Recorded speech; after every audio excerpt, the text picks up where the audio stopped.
امی چینا خانکی گریدای قزا سمیلیه نلویری برس زردشت شیخ شامو ریببری نحیا خانکی دیگلمه که زردشت دماتا باش به ایدیلگور او نهات تدیتن تقریبا 2 سال و نیوه خانکی بویا ناحیه که واتا سیمای خانکی گلو هات که گوهارتن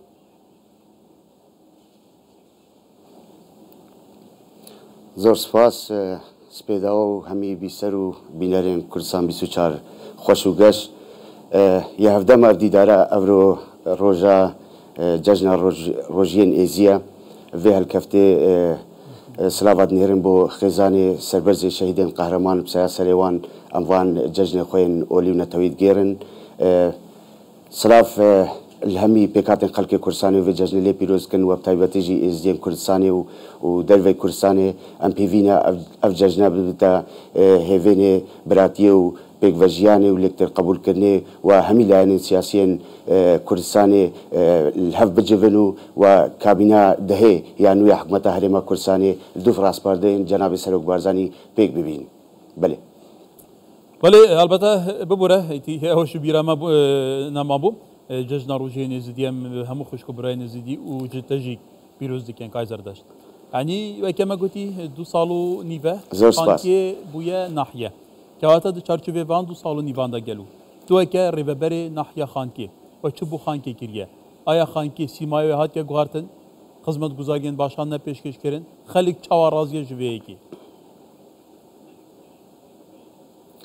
بله وکوما گوداریا راپورتا کردستان 24 کری پشتی خانکه سیزده ششی 2022 جکو ملگه شرفانه حبونه ورگرتی خیر و برکت کتیا ناف همی گندو کملگه و جادین سنتر ناحیه خانکه دوان 2 سال و 6 بوری دو که راپورتا هاتیا اشارت بکرن پترش 10 میلیارد دینارا جبو پروژین همه جور همی آلیا کیوا و کشاروانی کرت پرورده تندرستی پولیس همی آلیا کیوا دست خدمت و خدمت گزاری و پروژه گهشت یا خانکه و خانکه ام پیوینا اف پروژین رضامندی سرهاتیا کردن کو 16 پروژه بارا پتر جوان کدن دواره جیبجی کردن و خدمت حولاتیان دا لی هندک جادین ما ماینا گهشتنا مرحله قیلی ام پیوینا زونه درنگ او جیبهنا قیب کردن و بکفنت خدمت حولاتیان دا کواتا یعنی دوان ویدا میدام او پروژین هاتنا انجامدان گلو امشین بجنین دناف دا پروژین استراتیجیکین حیویین گرنگ بون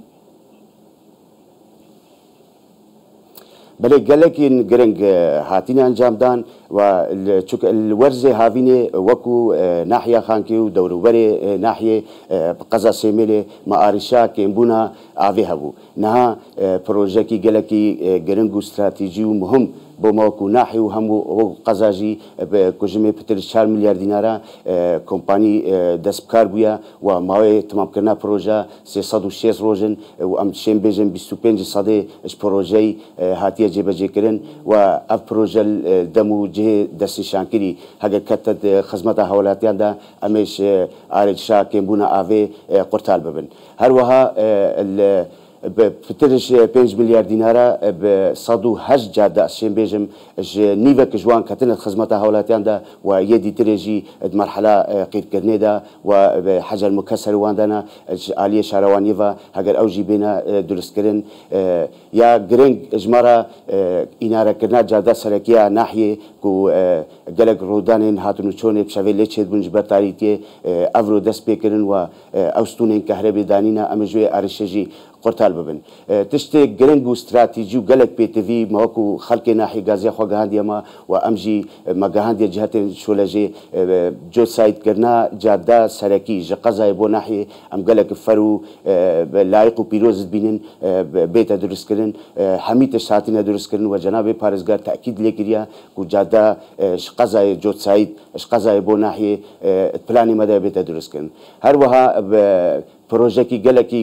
گرنگو استراتیجی بو سر بحر خانکی بیت درست کنش عالیه گشت و گذاری و روش کدی تری دتا ناحیه خانکی ولی که واتا خانکی تازه بوی ناحیه البته پیوستی به گلک پروژان و چاودیریه که جدی هست عالیه پیوندیدار یعنی حکومت هرمان کردستانی و اداره دهوکی تا چند هاریکارین گلو تا چند پیشنیار و سرنجین و به جدی وردگیرین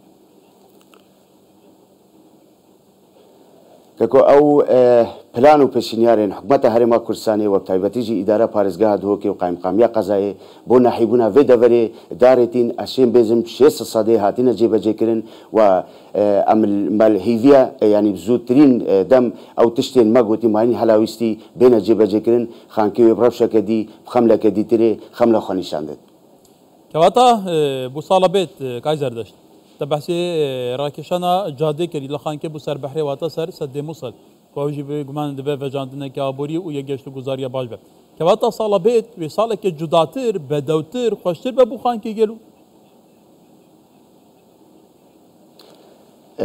ام هيفينا ومهيفين قشو مكمو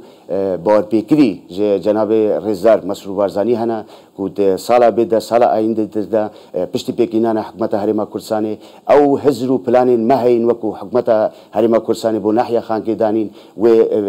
باشترو برنگ کی خوشکتر خدمتو دست هاریکاری و خدمت گزاره گهتا ناحیه خان کی او جادات بحث لیکری بو ناحیه خان کی مرزامندی سر ہے چونا جاده بو سر ناحیه سر بحر دجله یا بجنه بحر خان کی رزامندی سرات کرن ادوی هیوی دست بقیر کرنا جاده ور کرن لما وکو پروژن گشتیاری ما پیتوی په ہے چ بلندر چ حکومت هرما کورسانی بحر خان کی بتوجه کی گشت گزاری بله بیبیا سرنجاتا گشت بیت برز زرد شیخ شامو به بر ناحیه خان کی ول ناحیه جدیان ما بو گل اسپاس زردشت